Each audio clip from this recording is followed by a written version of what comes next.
What's going on, guys? It's your brother OTG. The OTG's for Overtime Grind. Hardly seen, but I'm always around.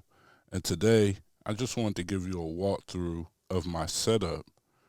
So as we go forward, you can kind of know how things are routed and how it's working. Make sure you like, share, subscribe, comment. Make sure you really like the video. Make sure you subscribe to it. Definitely helps the channel out. A lot of you guys watch, but don't like or subscribe. So if you want to help me out, definitely help out with this. We got a lot of advanced tutorials and different things on the way. All right. So today the hub is the Akai Force.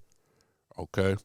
So right here, I have the Force going out through 2/4 inch out to a XLR, two XLRs running into the Rodecaster. And then that's where you could hear the piano. Turn this down. So next I have the J6. J6 running via MIDI into the Akai Force. And then I have a MIDI out running through. I have the through MIDI going out to the Verse Lab. All right. So now if I mute the Akai Force, mute that. If I turn the audio up, the volume up on the Verse Lab,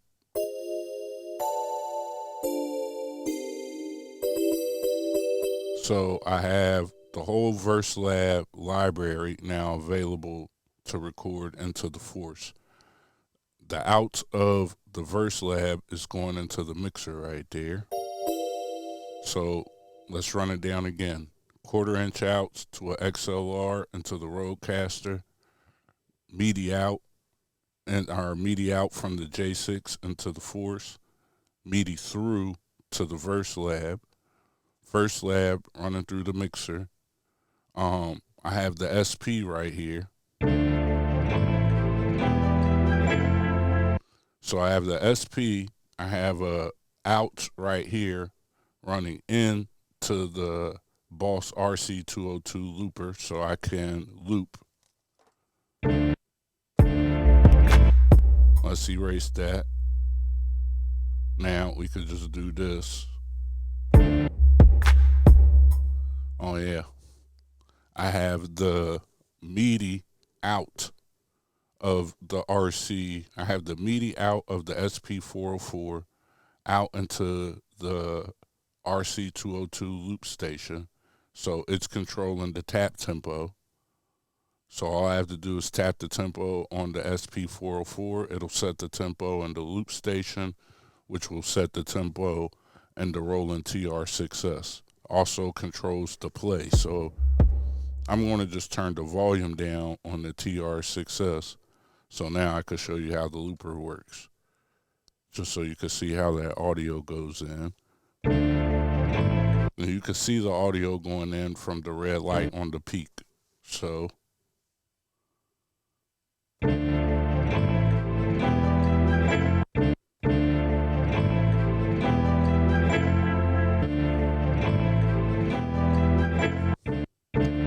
I have that going in, and now this is going into the mixer, and the mixer is coming into the Akai Force right here via these two cables, the inputs. So I have everything running through the mixer and the mixer into the Akai Force. So now we have the Roland TR6S. That audio is coming into the Akai Force as well. So now anything that I can reach can be put inside of my beat on the Akai Force. If I go to the mixer screen, the easiest way to say it is I have the I/O on the audio channel set to merge. So that way I could hear it whenever I'm playing. So right now I have the piano selected. We can still hear it. All right, so that's how I have that working, and I have it set to end all the time. You do that by going to menu preferences. If we go up to project defaults, if you scroll down, um, right here it says default audio monitor. I have it set to merge. So now whenever I start a project, all of the audio is running into the MPC. And so that's my current setup. So if I make a beat on the Roland Verse Lab, it's running through the MPC. It's running through a mixer into the MPC, out to the Rodecaster, into the computer. If I make a beat on the SP404, it's running into the loop station to the mixer, into the force, out to the Rodecaster. The J6 just controls MIDI, but if I wanted to run it out, I could plug it. I still have 4 or 5 channels left open on my mixer. My TR6S, it runs out to the mixer, and that audio from the mixer, which is the hub for all of this stuff, an analog mixer at that, since we talk a lot about sound now, runs through my analog mixer into my Akai Force, now giving me the ability to go to the mixer, mix everything, be able to record things in and clips, record full songs, record everything, record audio in. My mic right here, my handheld Shure, runs into the loop station. So you see how this all works now. Now, inside of here, the only thing that I don't have any MIDI control, so it's not running any time control or anything like that. I do have a USB hub right here, so I could plug in keyboards and different things into the Force. So, right now, that's pretty much the setup. I could show you, I was working on a beat to make sure that it worked. I could show you how that sounds.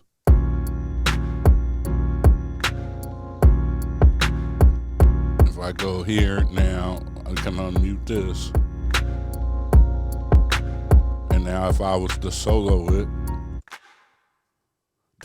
this one clap came from the TR6S. The drum kit came from inside the Akai Force. The sample is from inside the SP404. So I affected the sample. I put on the vinyl sim. I worked with the EQ some, and we sent the sample also slowed down 2 notches into the Force.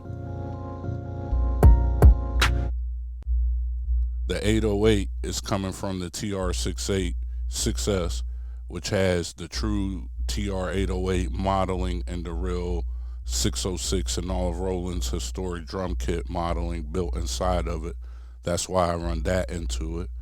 And then the piano is the Akai plugin. And so now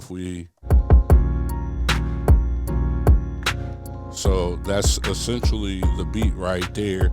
I could go in and fix some more things. I can now add it. You're hearing it raw. So now you see I have all of my channel strips right here. So now I could go through and say, turn the kick down. I could turn up the 808. We could turn up the piano.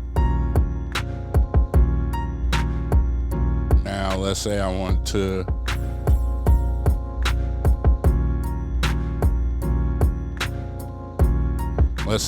add that hi-hat, right? So we'll press stop. This is on the Roland TR6S. I'll hit the plus. We'll go to audio channel. We'll go to matrix. And I'm learning this, man. Thank you to all the people who came to the comments with the Force. I'm still new. I don't think it's been 7 days. I'm definitely familiar with Ableton and clip-based recording from Machine Jam and a bunch of different other things. And this thing is super intuitive, super happy that I got it, but you guys been helping me out with a couple issues that I was having, like the launch record. So now if I hit record, Then I hit launch. I want to record that in, right? So what is the purpose of having it on the mixer? Well, I could go to my mixer now and turn this up a whole lot.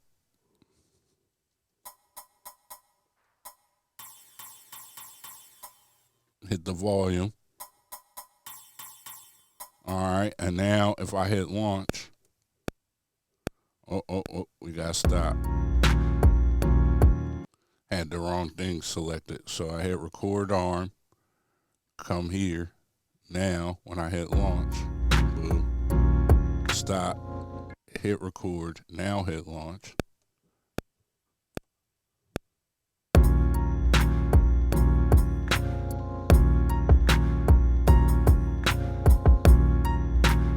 And I have this set to go as long as I want it to. So instead of it being set to a 2-bar or 4-bar loop, I could do it at 6, I could do it at 8, I could do it at whatever. And so let's solo it. And now we have that drum to work with inside of it. So inshallah, you guys found some value in this video. You know, you get some understanding of the studio and how it's set up, and get some more understanding going forward. Make sure you hit that like button. Make sure you check out the master class for the SP404 MK2. We have a master class on the MPC1, one on the Live 2. I'll start building one for the Force. I just took a class from Roland on the TR6S. I'm taking a class on the Verse Lab MV1. I'm starting to build that. We'll definitely get the RC202 loop station in. I'm thinking about making a super producer course to kind of explain some of the thought process of why we're using this or using this or using this, and what's the benefit and the downsides to it. So make sure you hit that like button. Let me know in the comments how you feel about this setup. Let me know how you feel about that super producer masterclass. You know, it may come with all of this stuff in one big course, and you could get all of the sounds. You could just buy the whole site, and then you'll have access to the background, which might cover social media and all kinds of other stuff. Yeah, or you might be able to buy that packaged with this. You know, we working it out, man. We working it out. Thank you for your support. Like I said, hopefully you found some value, and we're going to keep this thing moving. It's your brother OTG.